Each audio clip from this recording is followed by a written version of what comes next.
Bonjour à tous, alors nous revoilà pour un nouveau cours du Grand Rabbin d'Israël, le Rav Yitzhak Yosef Shlita. On va, Bezrat Hashem, essayer de parler de Ben HaMetzarim, les 3 semaines qui est le laps de temps entre le 17 Tammuz et Tisha B'Av, sont les 3 semaines où nos sages ont institué des règles de deuil, des règles pour justement que l'on puisse nous-mêmes se sentir dans une situation délicate, dans des situations difficiles. Les 3 semaines dans lesquelles sont passées énormément de choses pour le peuple juif, énormément de malheurs. C'est pour cela que pendant ces 3 semaines, nos sages ont décrété des semaines de deuil dans certaines situations, comme Bezrat Hashem, nous allons essayer de voir. Nous allons rapporter les coutumes que l'on a durant cette période, durant les 3 semaines. Alors il faut savoir qu'on répartit ces institutions de deuil en 3 étapes. Déjà, nous avons entre le 17 Tammuz et Tisha B'Av, nous avons de Rosh Chodesh Av jusqu'à Tisha B'Av, et nous avons la semaine où tombe Tisha B'Av. Déjà, il faut savoir, c'est écrit comme ça dans Echa, Kol Rodofea Ishigua Ben HaMetzarim. De là-bas, on voit donc le terme de Ben HaMetzarim sont les 3 semaines. Il faut savoir qu'entre le 17 Tammuz et Tisha B'Av, on a 2 règles de deuil. Puis, on va rajouter à partir de Rosh Chodesh 2 autres règles de deuil. Et lorsqu'arrive le Shavua Shechalbo, ce qu'on appelle Shavua Shechalbo, la semaine où tombe Tisha B'Av, on va rajouter encore 2 autres règles de deuil, c'est-à-dire en tout et pour tout 6 règles de deuil. À partir du 17 Tammuz, on ne doit pas dire la bracha de Shechianu, que ce soit sur un fruit nouveau ou bien sur un nouvel habit. On a le droit d'acheter des vêtements à partir du 17 Tammuz jusqu'à Rosh Chodesh. On a le droit d'acheter des vêtements sans problème, mais par contre, on n'a pas le droit de les porter si on doit faire dessus la bracha de Shechianu. On fait la bracha de Shechianu sur une belle chemise, lorsqu'on achète une belle chemise, un beau vêtement pour une femme, un beau costume, des chaussures, on ne fait pas la bracha de Shechianu, un beau pantalon, on fait la bracha de Shechianu, un beau chapeau, on fait la bracha de Shechianu. Alors sur cela, on fait la bracha de Shechianu. Donc durant cette période-là, à partir du 17 Tammuz, nous avons la coutume de ne pas dire la bracha de Shechianu. Mais nous avons aussi une autre coutume de ne pas écouter la musique. À partir de Rosh Chodesh, on a encore 2 nouvelles choses, comme on a dit. C'est quoi ces 2 nouvelles choses? C'est de ne pas se marier et de ne pas manger ni de viande, de la volaille ou de la viande de bœuf, n'importe. Tout ce qui est bassaré, on n'a pas le droit de consommer à partir de Rosh Chodesh Av. Et lorsqu'arrive Shavua Shechalbo, la semaine où tombe Tisha B'Av, on rajoute encore 2 nouvelles choses. Première chose, c'est ne pas se laver. Donc, par extension, on n'a pas le droit de mettre des habits propres. On n'a pas le droit de laver ses habits parce qu'en général, en sortant de la douche, on met des habits propres. Donc, tout ce qui est habits propres, pas des nouveaux habits spécialement, mais des habits qui sont sortis de la machine à laver, on n'a pas le droit de les mettre à partir du moment où arrive la semaine où tombe Tisha B'Av. Donc, on n'a pas le droit de se laver et on n'a pas le droit non plus de se couper les cheveux et de se raser. Voilà. Avec l'aide d'Hachem, on va essayer de développer chaque sujet, chaque règle de deuil. Tout d'abord, on va commencer avec la bracha de Shechianu. La bracha de Shechianu, il faut savoir que ce n'est pas rapporté dans la Gemara, cette règle de deuil. On l'apprend du Sefer Hasidim. Sefer Hasidim, dans le Siman 840, il rapporte comme ça. Je vous lis les mots. Yesh min hasidim arishonim shelo hayu ochlim peri chadash ben yudzayin betamuz letisha be'av. Ki amru ech nevarech alav shechianu vekiimanu vegianu lazman hazeh veuzman poranut. Le Sefer Hasidim, il nous dit, il y avait certains Hasidim, certaines personnes d'une grande justesse qui ne faisaient pas la bracha sur un nouveau fruit, la bracha de Shechianu sur un nouveau fruit, ne mangeaient pas, ne consommaient pas de nouveaux fruits pendant cette période-là, à partir du 17 Tammuz jusqu'à Tisha B'Av. Pour quelle raison? Parce qu'ils ont dit la chose suivante, ils ont dit comment on peut dire la bracha Shechianu vekiimanu vegianu lazman hazeh, on remercie Hachem de nous avoir amenés jusqu'à ce moment-là, de pouvoir profiter sur un nouveau fruit. Comment on peut dire Shechianu vekiimanu vegianu lazman hazeh alors que nous sommes dans une période difficile des 3 semaines? Comme ça donc rapporte le Sefer Chassidim. Le Sefer Chassidim rajoute Veyesh shemevachim al pri chadash b'shabbatot sheben Yudzayin betamuz le Tisha b'Av. Par contre, il y en a certains qui autorisent le fait de consommer un nouveau fruit sur lequel on doit dire la bracha de Shechianu, les Shabbatot ou qui tombent durant ce laps de temps des 3 semaines entre le 17 Tammuz et Tisha b'Av. Cependant, le Leket Yosher rapporte au nom du Trumat Hadeshen qu'il avait lui l'habitude de dire la bracha de Shechianu sur un nouveau fruit pendant ces 3 semaines et il ne s'abstenait pas de dire cette bracha. Le Shulchan Aruch, quant à lui, dans le Siman 551 à l'Acha 17, il dit la chose suivante, je vous lis là aussi les mots, c'est important de lire les mots aussi dans le Shulchan Aruch même. Il y a écrit comme ça, mais il faut racheter explicitement, Tov Leizer, c'est bien d'être vigilant. D'ailleurs, entre parenthèses, c'est bien d'être vigilant, de lire le Shulchan Aruch, de bien comprendre les mots et pour quelle raison le Shulchan Aruch il a dit de tels mots. Parce que c'est possible que nous on va lire une lecture simple du Shulchan Aruch, Tov Leizer.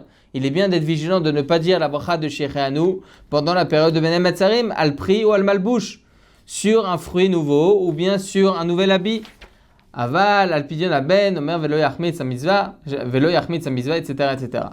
En tout cas, le Shulchan Aruch dit c'est bien d'être vigilant de ne pas dire la bracha de Shechianu pendant cette période-là du 17 Tammuz jusqu'à Tisha b'Av. Pourquoi Maran Shulchan Aruch il utilise le terme Tov Leizer, c'est bien d'être vigilant? Parce que justement, il y a une discussion entre le Sefer Chassidim qui lui interdit et le Trumat Hadeshen qui lui autorise. Donc on voit qu'il y a une discussion, étant donné que ce n'est pas un din, une loi qui est rapportée par le Talmud, le Shulchan Aruch utilise ces termes-là pour nous dire qu'il ne s'agit pas d'un interdit, mais il faut être vigilant, parce que c'est une période quand même difficile pour le Ham Israël. Comment on peut dire la bracha de Shechianu alors que nous sommes dans une période complexe? Donc voilà, Shulchan Aruch dit c'est bien d'être vigilant de ne pas dire cette bracha.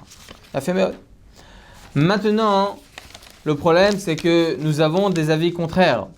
Nous avons le Taz et le Gaon de Vilna. Le Taz, il dit que c'est totalement permis de dire cette bracha durant ces 3 semaines. Pour quelle raison? Le Taz, il rapporte une raison et le Gaon de Vilna, il rapporte une autre raison. Première raison, il dit comme ça, le Taz, il dit nous on est d'accord avec le Trumat Hadeshen, on a le droit de dire la bracha. Pour quelle raison? Il est rapporté comme ça dans le traité Gittin 28b. Il a rapporté comme ça que nous avons une chazaka. Qu'est-ce qu'on appelle une chazaka? C'est-à-dire qu'on a une certitude, lorsqu'on a une certitude de quelque chose. C'est ça la chazaka. On a une certitude qu'une personne n'est pas morte, en général. C'est écrit comme ça que lorsque on a un ami, il a 27 ans, 30 ans, 40 ans, 50 ans, 60 ans, il n'y a aucune différence. On a la certitude, on a cette certitude-là, on a une chazaka que cette personne-là, tant qu'on n'a pas une idée claire, un témoignage clair, on est sûr et certain que cette personne-là, elle est bien vivante. Mais par contre, la Gemara de dire qu'on a une certitude que oui, elle n'est pas morte, mais ça n'enlève en rien le doute que l'on peut avoir d'une personne qui peut, chazé shalom, mourir par la suite. Comme ça dit la Gemara, c'est un peu incompréhensible, mais on va comprendre selon notre situation. Il dit le Taz, il dit, qui te dit, toi demain, c'est un peu morbide, certes, mais qui nous dit, nous, demain, que on va pas passer de l'autre côté de la barrière? Chazé shalom. J'essaie de dire ça un peu au niveau humoristique, mais comme ça nous dit le Taz. Qui nous dit que demain, on pourra faire cette bracha de Shechianu? Pourquoi on devrait laisser à demain de dire cette bracha, alors que peut-être on pourra ne plus la dire? Comme ça, le Taz, il nous dit, pour cette même raison, pourquoi tu veux laisser de côté une mitzvah, chazé shalom? Mitzvah abba beyatra al tachmitzena. Une mitzvah qui vient entre tes mains, ne la laisse pas de côté. Qui nous dit que demain tu pourras l'accomplir cette mitzvah? Pour ça que le Taz nous dit que pendant ces 3 semaines, ne laisse pas de côté la bracha de Shechianu, tu fais la bracha de Shechianu. Comme ça il dit le Taz. Le Gaon de Vilna, lui, il dit dans le traité Brachot 59b, il a écrit comme ça que lorsque chazé shalom, lorsqu'il y a un père ou une mère qui meurt, alors on doit dire la bracha, la personne doit dire la bracha de Dayan Haemet. Dayan Haemet.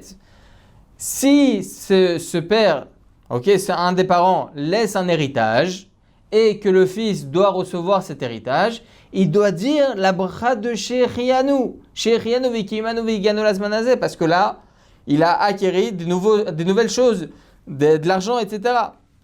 Donc il doit dire la bracha de Shechianu.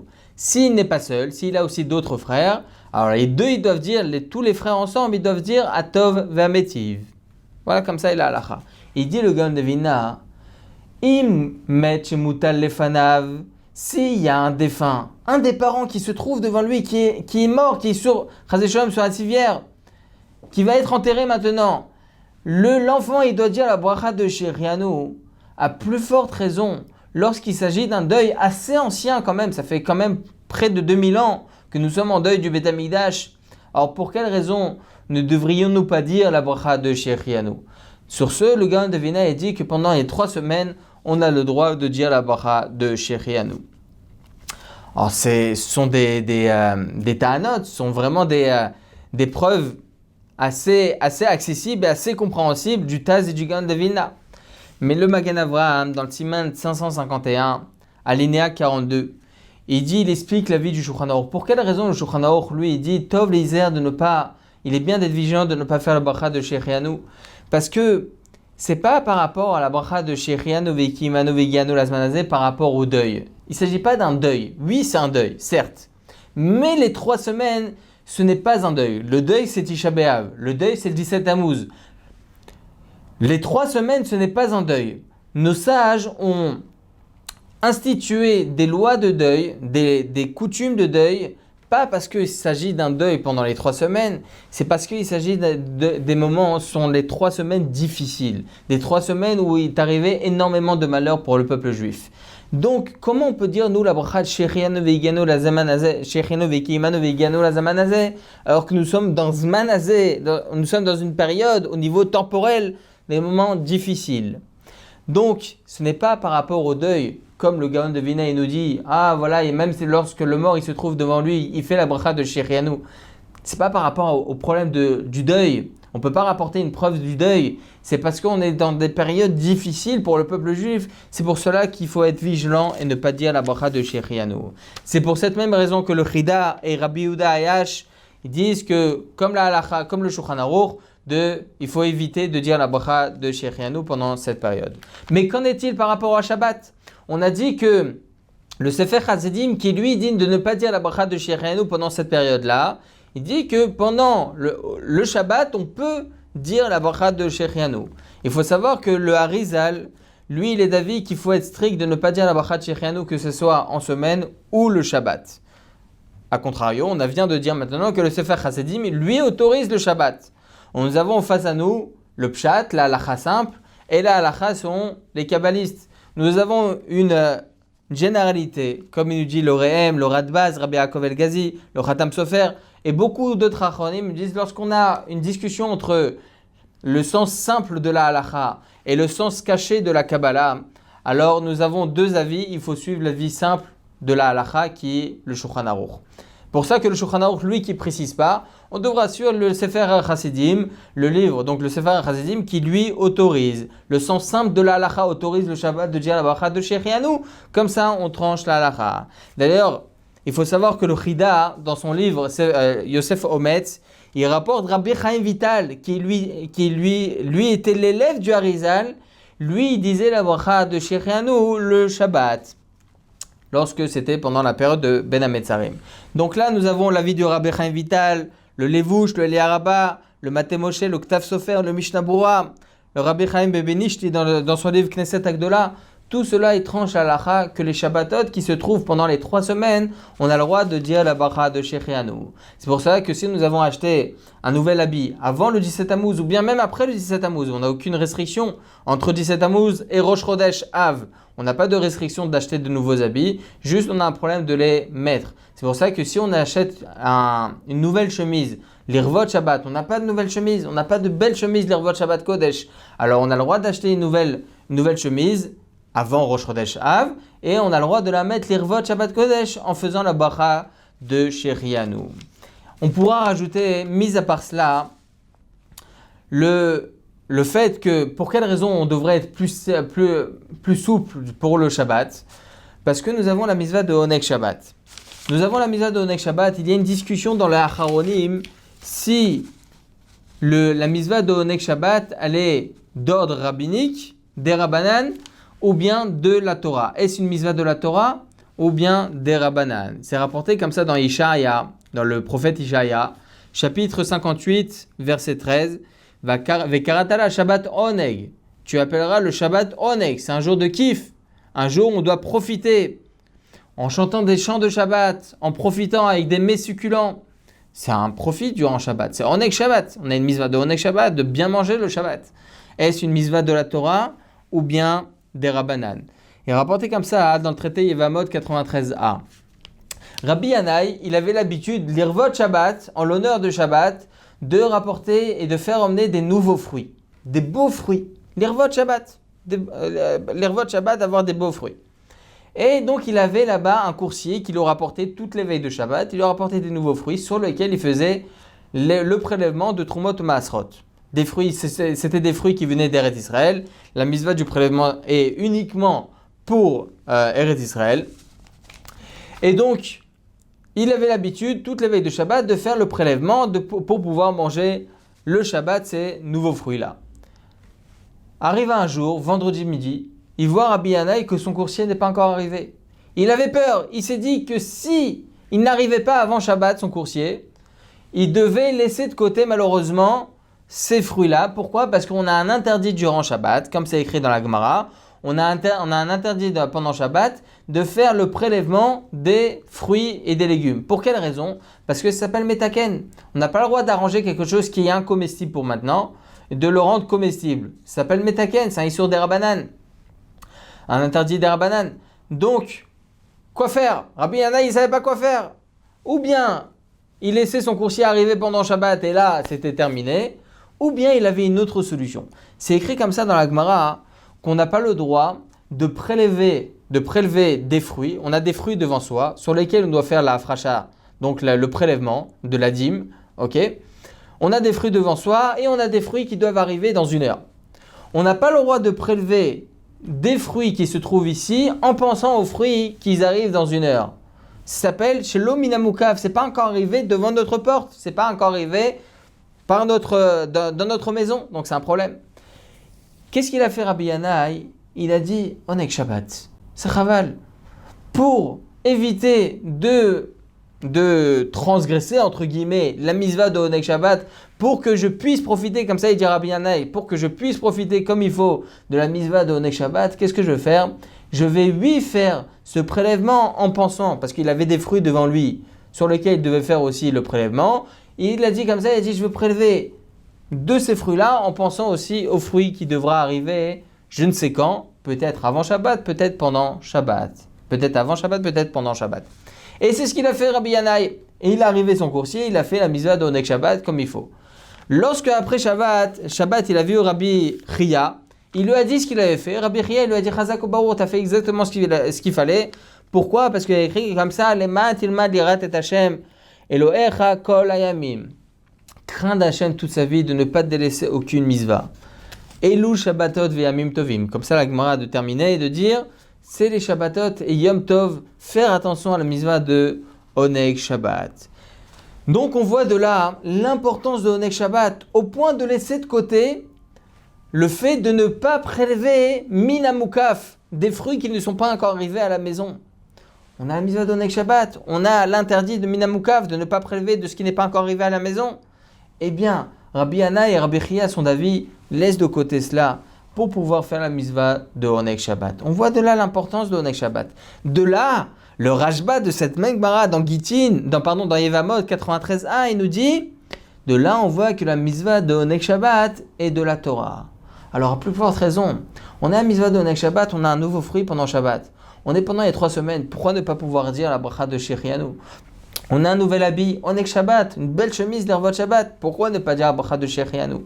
Le Rambam, lui, il est d'avis, il y a aussi une discussion sur l'avis du Rambam, si la mitzvah de Oneg Shabbat, elle est de la Torah ou pas. Mais en tout cas, il faut savoir que dans les Yalkut Yosef qui est sorti il y a 30 ans, comme ça il a dit le grand rabbin d'Israël, le Rav Yisraël Yosef Shlita, il a dit que lorsqu'il y a 30 ans, il a sorti son livre Yalkut Yosef, il a rapporté la vie là-bas qu'il semblerait que vraiment la halacha allait que la mitzvah de Oneg Shabbat allait seulement midé rabbanan, rabbinique. Mais Maran Harav Ovadia Yosef, Zichron Tzaddik Kadosh Livracha, il rapporte comme ça dans son livre Chazon Ovadia, qui est sorti bien des années plus tard, le Yalkut Yosef, et il semblerait à la fin, il pencherait plus que la halakha, que la mitzvah de Oneg Shabbat allait de la Torah. En tout cas, de plus ou moins. Que ce soit de la Torah ou que ce soit des Rabbanan, nous avons une mitzvah extraordinaire de Oneg Shabbat. Chanter le jour du Shabbat, oh combien c'est important de chanter le Shabbat. Maran Harav Ovadia Yosef, Zechron Tzaddik Kadosh Livracha. Oh combien on connaît son assiduité dans la Torah, son assiduité dans l'étude de Torah. Le Shabbat, il prenait le temps de chanter. 20 minutes, une demi-heure pour chanter comme il faut avec ses enfants. Donc voilà l'importance de Oneg Shabbat. Chanter le jour du Shabbat, manger des plats succulents en Shabbat, porter des beaux vêtements le Shabbat, tout ça c'est Oneg Shabbat. Donc voilà encore un cas, encore une raison pour laquelle on devrait autoriser de dire la bracha de Shechianu pendant les 3 semaines le Shabbat. Mis à part cela, nous avons à Yerushalmi. Encore, tout ça, ce sont des associations pour autoriser le fait de dire la bracha de Shechianu pendant ces 3 semaines le Shabbat uniquement. Le Yerushalmi vient nous apprendre que, mis à part la mitzvah, c'est écrit comme ça dans le début du traité Megillah Halacha dans le Yerushalmi, que mis à part mitzvah de Oneg Shabbat, nous avons aussi la mitzvah de Simcha Beshabbat. Nous avons une mitzvah de nous réjouir durant Shabbat. Il est vrai que il semblerait que la halacha ne tient pas comme cela vraiment, parce que le Shabbat, nous avons la mitzvah de Oneg Shabbat, mais on n'a pas la mitzvah de Simcha Beshabbat vraiment. On n'a pas la mitzvah de se réjouir comme Yom Tov. Par exemple, nous avons une mitzvah pendant Yom Tov, les jours de fête, nous avons une mitzvah de manger de la viande. Ok, Vesamarta bechagecha, on a une mitzvah de se réjouir, une mitzvah de la Torah de se réjouir. Ve'en simcha illa bebasar ve'yain, comme elle nous dit la Gemara, nous n'avons pas de joie sans vin ni de viande.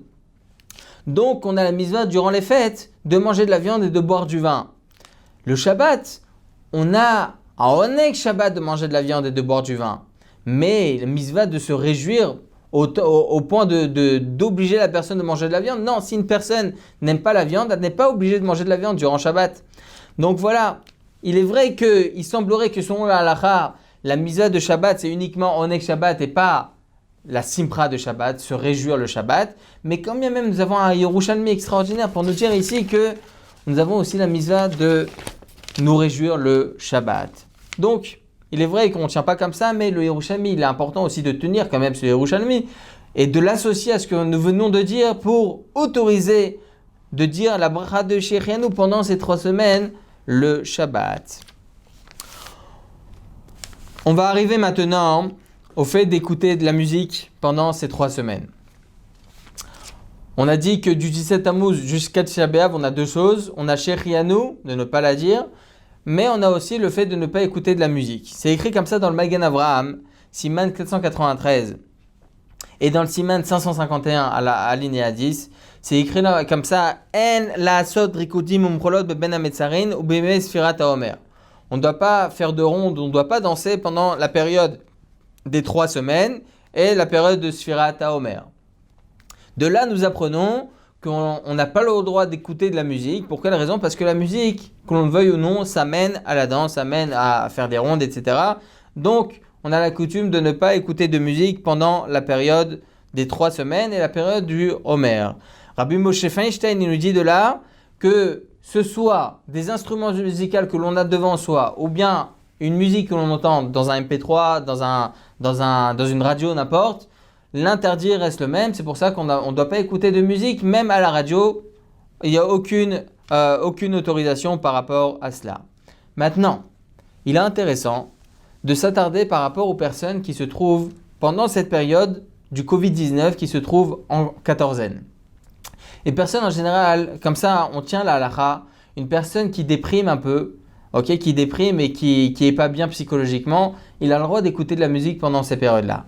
Parce qu'on sait très bien que le fait de lui mettre de la musique, c'est pas pour se réjouir, mais pour un peu embaumer son cœur qui est, malheureusement, psychologiquement, il est pas très bien. Cette personne-là, elle n'est pas très très bien.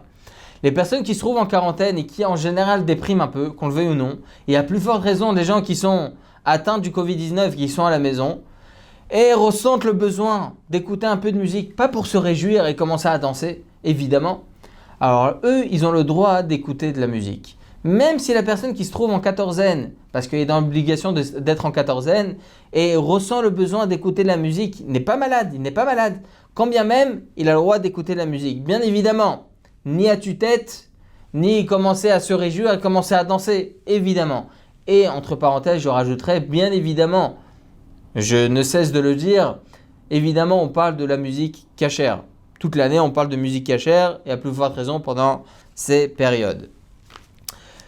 Le vendredi et le Motzei Shabbat, il y en a certains qui disent que le vendredi midi après la mi-journée et le Motzei Shabbat, étant donné qu'on est encore pendant l'ambiance de Shabbat et on rentre dans l'ambiance de Shabbat lorsqu'arrive la mi-journée le vendredi midi, il y en a certains qui pensent que c'est autorisé. Il faut savoir que selon Maran Harav Ovadia Yosef, Zechron Tzedek Levracha, il n'y a aucune autorisation pendant ces périodes-là. C'est pour ça que la musique, elle est interdite depuis le 17 Tammuz jusqu'à Tisha B'Av, inclus bien évidemment, sans aucune autorisation, sauf pour les personnes comme on a défini maintenant. Le fait de se couper les cheveux, il faut savoir que l'interdit est uniquement pendant la semaine où tombe Tisha B'Av. C'est écrit comme ça dans Siman Tav Kuf Nun Aleph, Siman 551, une discussion entre le Shulchan Aruch et le Rama. Le Rama, il dit comme ça, le Shulchan Aruch, il dit comme ça dans le Halacha 3, Siman 551, Halacha 3, je vous lis encore dans les mots, c'est important. Shavua Shechalbo Tisha B'Av, Asurim les Saper ou les Chabes. La semaine où tombe Tisha B'Av, c'est interdit de se couper les cheveux et de laver les vêtements. Donc on voit de là, selon le Shulchan Aruch, que l'interdit est uniquement pendant la semaine que précède Tisha B'Av. C'est-à-dire que lorsque cette semaine, par exemple, cette année Tisha B'Av tombe le jeudi. Donc depuis le samedi soir, on n'a pas le droit de se couper les cheveux. Le vendredi, c'est bien d'éviter. C'est ce qu'on appelle Erev Shabbat Razon, la veille de Shabbat Razon, la veille de Shabbat où tombe le Tisha B'Av, la semaine où tombe Tisha B'Av, c'est bien d'éviter de ne pas se couper les cheveux et de ne pas se raser le vendredi. Mais Ikaradin, il n'y a pas de problème. Selon la loi stricte, il n'y a pas de problème. Donc depuis le samedi soir jusqu'à Tisha B'Av, on n'a pas le droit de se couper les cheveux. A contrario, le Rama, dans le Seif Dalet, la Halacha 4, il dit là-bas, Avenoagim la achmir mitrilat rosh chodesh l'inyan kibus, aval tisporet la achmir mishiva asar. De ne pas laver les vêtements depuis Rosh Chodesh, selon Rosh Chodesh Av, selon le Rama. Mais par contre, se couper les cheveux, ils ont la coutume, les Ashkenazim, de ne pas se couper les cheveux depuis le 17 Tammuz. La halacha, comme l'avis du Shulchan Aruch, seulement la semaine de Tisha B'Av. Par rapport à se laver, le Shulchan Aruch dans le Silif Tet Zayin, là aussi, il y a une marloquette entre le Shulchan Aruch et le Rama. Selon le Shulchan Aruch, on ne doit pas se laver Yesh Noagim Shelo Echos Merosh Chodesh, Veyesh En Imnaim Ela Beshabbat Zo. Il y a écrit comme ça, il y en a certains qui ont l'habitude de ne pas se laver depuis Rosh Chodesh, et il y en a d'autres qui ont l'habitude de ne pas se laver uniquement la semaine où tombe Tisha B'Av. Nous avons un klal, une généralité dans la halacha qui nous dit Yesh veyesh halacha keyesh batra. Lorsque Shulchan Aruch rapporte deux avis, Yesh, premier avis, certains qui pensent que, et d'autres qui pensent que, alors l'avis du Shulchan Aruch se tient plus selon le second avis. C'est pour cela que dans ce cas-là, Veyesh en imnaim ela beshabbat zo. La coutume est uniquement la semaine où tombe Tisha B'Av. C'est pour ça qu'on a le droit de se laver jusqu'à la semaine où tombe Tisha B'Av. Alors que selon le Rama, la halacha, à partir de Rosh Chodesh. Les Ashkenazim ne se lavent pas depuis Rosh Chodesh. Il y en a d'autres encore depuis le 17 Tammuz. En tout cas, il faut savoir que, ça c'est évident, que cette coutume-là, depuis le 17 Tammuz, c'était uniquement en Europe. En Israël, ou bien dans les endroits où il fait chaud, logiquement, la coutume ne doit pas être comme ça. Déjà, par rapport à Kvod Abriot, la personne doit faire attention à son ressenti personnel et au ressenti des autres. Évidemment, il faut faire attention à Ben Adam Lachavero vis-à-vis de son prochain. Et donc, c'est évident que même pour les Ashkenazim, ils peuvent être mekel, ils peuvent être plus souples et de se laver jusqu'à la semaine de Tisha B'Av. Mais même la semaine où tombe Tisha B'Av, donc cette année depuis samedi soir jusqu'au jeudi inclus, on a le droit de se laver à l'eau froide. L'eau chaude, c'est interdit. L'eau chaude, c'est interdit, c'est le Shulchan Aruch, donc il dit on n'a pas le droit de se laver. Le Shulchan Aruch, de quoi il parle? Il parle à l'eau chaude, parce que ça rapporte un ta'anouk, ça rapporte un kiff. Alors qu'à l'eau froide, ça amoindrit bien évidemment le kiff, et donc on a le droit de se laver à l'eau froide sans aucun problème, avec du savon, se rincer les cheveux, il n'y a aucun problème. Mais uniquement à l'eau froide. Se retrouver dans les piscines, aller à la mer pendant cette période, à éviter. à éviter parce qu'on sait très bien, on entend chaque année des choses qui se passent pendant cette année, ces années-là, pendant ces 3 semaines, et à éviter, et à plus forte raison, pendant cette période-là de pandémie où nous trouvons de Covid-19. Donc évidemment, il faut éviter. Mais il faut savoir que selon la loi stricte, il n'y a pas d'interdit d'aller à la mer ou d'aller à la piscine. Pour cela que même la semaine où tombe Tisha B'Av, il n'y a pas d'interdit de se retrouver à la mer. Pourquoi? Parce que comme on a dit, on a le droit de se laver à l'eau froide. Et la mer ou la piscine, il n'y a pas de piscine d'eau chaude, on ne parle pas de ça. Une piscine en général c'est tiède, c'est froid, c'est pas réchauffé. La mer c'est la même chose, c'est pas réchauffé, donc il n'y a pas de problème de se tremper là-bas. Bien évidemment, et je finirai avec ça, lorsqu'on parle d'aller à la mer, on parle évidemment d'aller à la mer d'une mer, à la mer qui est séparée. Et il y en a plein qui se posent la question, c'est quoi le problème d'aller à la mer si c'est mixte? Je ne regarde pas. La vérité, on ne peut même pas regarder par terre. Tout le monde est par terre. Ok, toutes les femmes, elles sont par terre. Il n'y a pas de. Tout le problème de sniout, il est lorsqu'on baisse les yeux. Lorsqu'on lève les yeux, c'est pour prier Hachem. Lorsque vous regardez en face, vous allez avoir aussi des problèmes. Il y a écrit dans la Torah, Lo tatoru achale vafrem vachare nechem. Attention, faire attention à ses yeux, faire attention à son cœur, de ne pas pencher son cœur ou pencher ses yeux vers chas v'shalom, des choses interdites. C'est un interdit de la Torah. Aller dans une mer qui n'est pas séparée, c'est un interdit de la Torah. Faire attention, chers amis, faire attention pendant ces périodes-là, mis à part le fait que nous sommes pendant les 3 semaines, on est aussi pendant une période de pandémie. Ô combien il faut être mitrazek et se renforcer, faire teshuva sur ce genre de choses, ne pas voir des choses interdites, de ne pas aller dans des mers qui ne sont pas séparées. C'est un interdit de la Torah. Faire attention à ce genre de choses. Qu'Hachem nous protège et que Bezrat Hachem nous puissions voir très très rapidement le Beth Amikdash, Bemera Vemenu. Amen ve Amen. Baruch Adonai le'olam. Amen ve Amen. Les éditions Torah Box, c'est des dizaines et des dizaines de livres pour les petits comme les plus grands, sur tous les sujets de la vie juive et abordés de manière accessible à tous. Paracha, histoire pour les enfants, construction personnelle, couple, Shabbat, fête juive, biographie.